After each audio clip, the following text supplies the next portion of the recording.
Our scripture reading that I'll be preaching on today is from Psalm 49, the first 7 verses.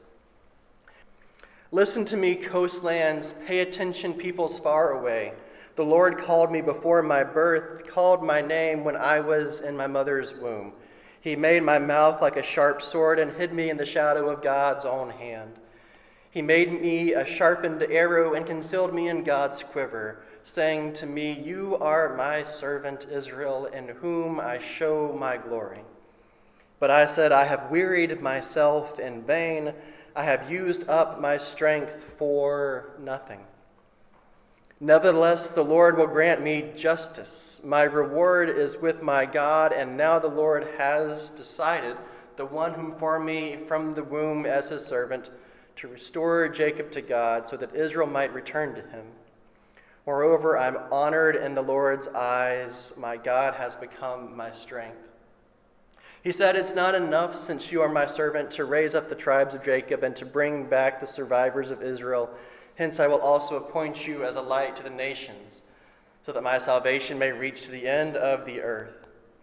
The Lord, Redeemer of Israel and his Holy One, says to the one despised, rejected by nations, to the slave of rulers, "Kings will see and stand up. Commanders will bow down on account of the Lord, who is faithful, the Holy One of Israel, who has chosen you." So I want you to think back to 1999. I think this might even be before the big Y2K scare. I feel old saying this. To cinematic history that was made that year, maybe not history. How many of y'all saw Brendan Fraser and Rachel Weisz play the lead characters in The Mummy? Okay. How many of y'all have seen The Mummy since then? Oh, okay. All right, so it's always a risk when I pull out a movie not knowing if it was something people saw. So since it was just the four of us, it looks like they saw that. It's the premise of the movie, 1920s, and long story short, Brendan Fraser found a treasure city that was supposedly not existent anymore, and the Rachel Weisz character is an Egyptologist, and she's trying to go and find this treasure and all this fun, complicated things. They find a mummy who releases the 10 plagues of Egypt and is looking for world domination. That's the plot of the movie. I won't spoil it for you. But there's a scene right after they get to this treasure city. It's called Hamunaptra. And they have just descended underground for the first time, and there's a comment where we're the first people to stand in this room for 3,000 years. And the only light filling this room is a small hole in the cavity in the ceiling. But we get this sense that it's a big room, but we can't see anything because there's no light. Then Evie walks over to a mirror, turns it a little bit so it catches the sun, lights up this entire room from the sun. And towards the end of this movie, there's another scene when they're going off to rescue the princess in distress. They come to another deep, dark room, and there's a mirror, and Brendan Fraser's character, being the action hero that he is, pulls out his gun and shoots the mirror. It spins around and then stops at the perfect spot to light up the treasure of Hamunaptra, which is this massive, just glowing gold scene. It's really cool. It's very short, but really cool. And there's a lot of ways that mirror trick, I think, sort of illustrates the parts of Scripture that we are supposed to be as followers of Christ, that serve as a metaphor for how we are to be God's people and the work that God is doing among us. One of my favorites is that line in the prologue of John where it says, "The light shines in the darkness, and the darkness cannot overcome it, even if it's been dark for 3,000 years."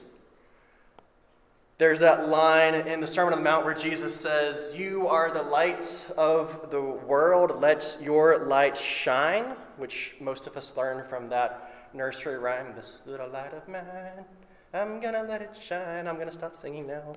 But we know that one. And if we were to try and think, we could easily come up with many, many, many more examples in Scripture about how that scene is a good metaphor for how Scripture is telling us to be. And it helps us with this passage from Psalm 49 today. So let me do a little mixed reading of summarizing, reading, and paraphrasing of this Isaiah 49. I have wearied myself in vain. I have used up my strength for nothing. Now God, who formed me in the womb as God's servant, has decided to restore the people and declared, I will appoint you as a light to the nations so that my salvation will reach to the end of the earth. And I think we can all relate to the tension in that reading right there. You know, I'm worn out, I've given everything I've got for nothing, and you want me to be the light to the nations? Really? Like, I have nothing left, and you want me to be this great big thing? I can't even be a light to myself right now. That's kind of where this original speaker is coming from, and I think we've all been there at different points in our lives where we've been in that dark cavern with no light, worn out, overwhelmed, and just done. Sometimes that means we just need to eat a snack, but other times it's a bit more substantial than that. We not be able to see that there is a way that we could be light, let alone shine light.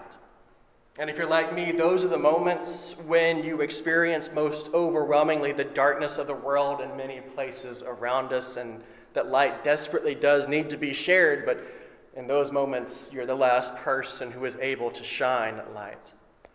And the wisdom we inherit from our spiritual ancestors in this passage is in that very last line of what we read, that God has been active in forming you all the days of your life, and to remember that God's faithfulness never ends, and that God has chosen you, each one of you, to be God's light in this time.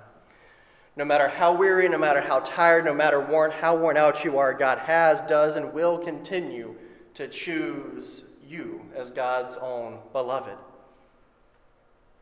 For some of us, that might be enough. That affirmation might be enough to be the illumination that we need in those dark caverns. But for others, more is needed. For some of us, that sounds like, oh great, I'm chosen. So what? Everything is still dark around me. I'm still worn out. And that's when community comes into play. There's lots of times when pulling ourselves up by our bootstraps just will not work. I mean, maybe our bootstraps have broken and degraded and can't hold a knot anymore. They're so worn out. Maybe we can, stand up, but the soles of our boots are worn out and we walk through a puddle and we just, might as well not be wearing boots. Or maybe we can stand up and tie our boots and start walking, but it's February and we don't have a coat. Kind of important. We have that saying, it takes a village to raise a child, but in truth that saying should be, it takes a community for anyone to live a healthy life. That's what it should say. It's not just children who need the village, it's all of us. And when someone is such darkness that they need people around them, when people are in such darkness, they need people around them to turn those mirrors and maybe even polish them and clean them so that their world can be full of light, because they cannot do it themselves. And I wish I could tell you exactly how to do that, but it's going to be different for every person in every situation, because none of us are the same and none of us have the exact same experience. But I think ultimately it does boil down to love and support for each other. And maybe there's no better way to remind us of how to do that than by asking each of you in this moment to remember a time that you went through something that was difficult, to remember when you were in that darkness and needed someone to turn the mirror for you. So when was that in your life?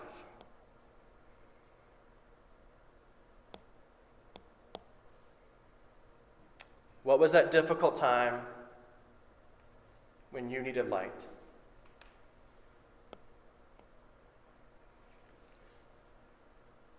And then in that time, who was there that helped you?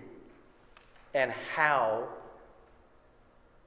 did they illuminate the darkness around you?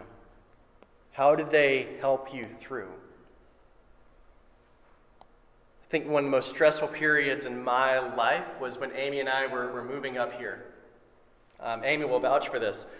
I was so stressed out. It wasn't like I never want to go back to being that stressed again. The move was stressful because immigration is not an easy thing, and there were a stressful few months on either side of the actual move itself. And I think the biggest single thing anyone did to illuminate that darkness was my in-laws driving up with us. I don't know if I would have made that 4.5-day drive to get here without Rick and Jean sharing the driving. That was huge and major, and that was really a big thing that they did. And there were smaller things along the way too, like how when the truck driver finally showed up on the last day of the window and I was starting work the next day, I think 12, 13, 14 of you showed up to the parsonage to help unload the truck. That was amazing and great and very helpful. And then there was that little welcome basket, or it wasn't little, it was the size of a welcome basket that was full of gift certificates to local eateries, and that was so helpful when we got here because we didn't know where anything was. And we're joking this morning about local wisdom not here and how helpful that's been to learn in other places. That was amazingly helpful. But most of the time when I've needed help, it comes in the form of someone who cares enough just to listen, who cares enough to be a sounding board because I have a crazy idea, but I can't figure out how to actually put it together, or to help me process an idea or something that's challenging. Caring enough to listen and lend a supporting hand at times is all it takes to illuminate that darkness. That's how we turn the mirrors to illuminate our own and someone else's life when they need the light. But if you're paying attention, you notice that this passage of Isaiah is not saying you'll be a light to people, but you'll be a light to nations. How in the world can we be a light to nations, especially given the size geographically and population of many of the nations in the world? I mean, even Canada. How do you be a light to Canada, the massive land space that we have? And that gets even more difficult nowadays with the current rise in Christian nationalism, which is simply a form of idolatry. And how do we not slip into that as we're trying to be a light? There's a seduction there that we need to be aware of. And this difficulty is why I'm grateful that today is the day that we celebrate and remember the martyrdom of Jan Hus, or John Huss.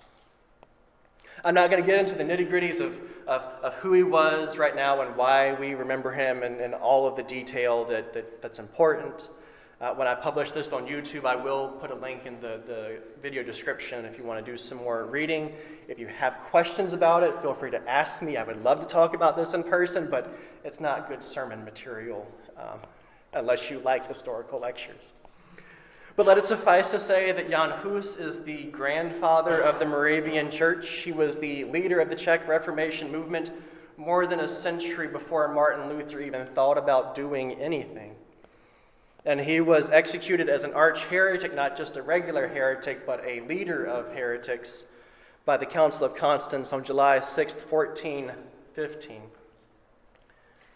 And most of his reform movement and also the Czech Reformation movement centered around practicing what Christ taught, doing what Christ taught, and also stopping the church from abusing its power, i.e. the pastor who serves you communion on Sunday should not be the landlord that evicts you on Monday. That's kind of not a healthy relationship.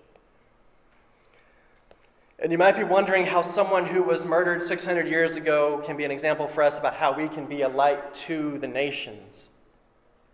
Huss's motto was "Truth prevails." According to legend, truth will prevail was the last thing that he said. But, legends develop over time, so we don't know if he actually said that as his last words or not. But that was his motto, "Truth prevails." And one of the great challenges of our time is the prevalence of propaganda and misinformation and just outright lies, many of which are simply intended to get us angry at one another and secure political power and a political narrative. It was not so different in Huss's day, though we are able to communicate much more quickly today. And it's not in our readings for this morning, but we do have that most quoted verse from John where Jesus said, "I am the way and the truth and the life." The world today, the nations today, the people today need people who follow the motto, truth prevails. It needs people who seek out and search for truth, not just what supports a convenient or comfortable narrative. The world needs people who are willing to change and grow as they learn deeper, fuller, and more honest truths. And that's exactly how we can be a light to the nations today, as people who follow the one who is truth. That's how we shine a great light. And remember, God has chosen and appointed each of you, with no exceptions, to be a light to the nations, to be a light to God's people in this world. Go do that by supporting each other when darkness abounds, and do that by seeking and by following truth.